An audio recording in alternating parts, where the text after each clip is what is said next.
क्या आप भी अपने घर के पूरे काम करते हैं? क्या आप भी अपने घर के पूरे कपड़े धोते हैं, बर्तन धोते हैं? और आप लोग कह रहे हैं हम तो बिल्कुल धोते हैं। खास करके ये वीडियो संपूर्ण माताओं के लिए है, आप ध्यान से सुनिएगा।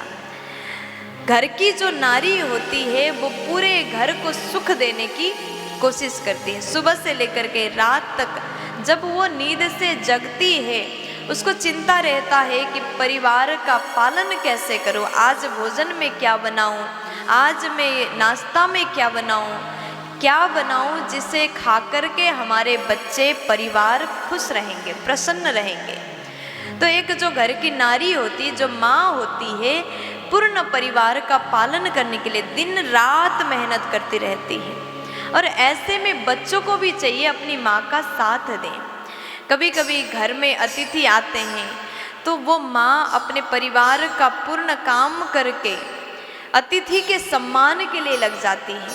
घर की जो नारी गृहिणी होती है, जब अतिथि आए तो भी ऐसा लगता है कि हमें सब प्रकार से पूर्ण रूप से ये संतुष्ट कर रही है। चाय देना, पानी देना, नाश्ता बनाना सब करती हैं। तो घर के बच्चों को चाहिए, जब आपकी माँ रसोई घर में जाकर के काम कर रही हैं तो थोड़ी देर जाकर के अपनी माँ के लिए थोड़ा सा हेल्प कर दो। अगर माँ रोटी बना रही तो सब्जी आप बना दीजिए।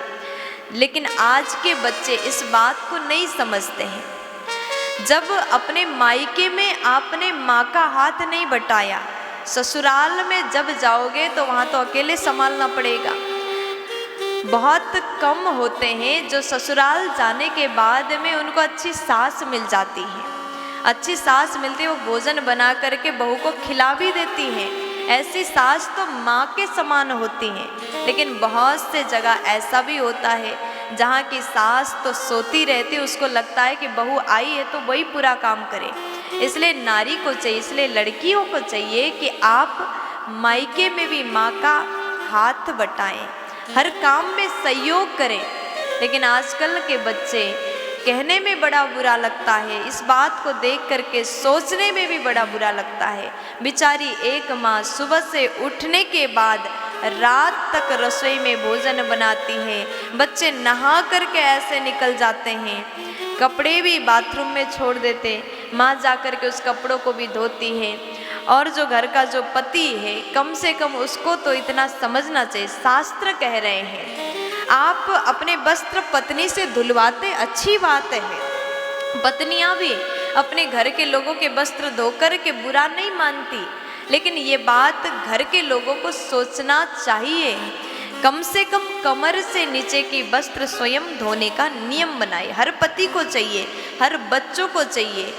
अगर बेटा हो चाहे बेटी, आजकल लोगों को लगता है कि बेटियां तो काम करें क्योंकि इसको ज़रूरत है, लेकिन हमको लगता है, हम जो आपको बता रहे हैं अपना निजी भावना आपसे बता रहे हैं। हमें क्या लगता है कि बेटा हो चाहे बेटी हो, काम दोनों को करना आना चाहिए। इतना तो आना चाहिए कि कम से कम आप अपने घर से दूर कहीं गए, दूसरे शहर में पढ़ाई करने के लिए आप किराए से रह रहे हैं, वहाँ स्वयं भोजन भी बनाना पड़ेगा, स्वयं कपड़े भी धोना पड़ेगा। वहाँ आपकी माँ जाकर के नहीं कर सकती। किसी गांव में आपकी माँ रहती है तो वहाँ जाकर के आपका सहयोग नहीं कर पाएंगे। इसलिए छोटी सी जो काम है, गृहस्थ का छोटा छोटा काम, खाना बनाना और थोड़ा सा कपड़े धोना, घर को थोड़ा बहुत साफ सफाई करना, ये 3 काम तो सबको आना चाहिए। क्योंकि भोजन इतना तो सीख लीजिए, कहीं भी जाओ तो भूखे मरना ना पड़े। कहीं भी जाओ तो आपको केवल ब्रेड को खा करके रहना ना पड़े, केवल मैगी खा करके रहना ना पड़े। इसलिए दाल चावल सब्जी रोटी इतना तो सीख ही लीजिए। और खास करके अपनी माँ का हाथ अवश्य बटाएं, कपड़े स्वयं धोएं। ऐसा पति को भी करना चाहिए और बच्चों को भी करना चाहिए।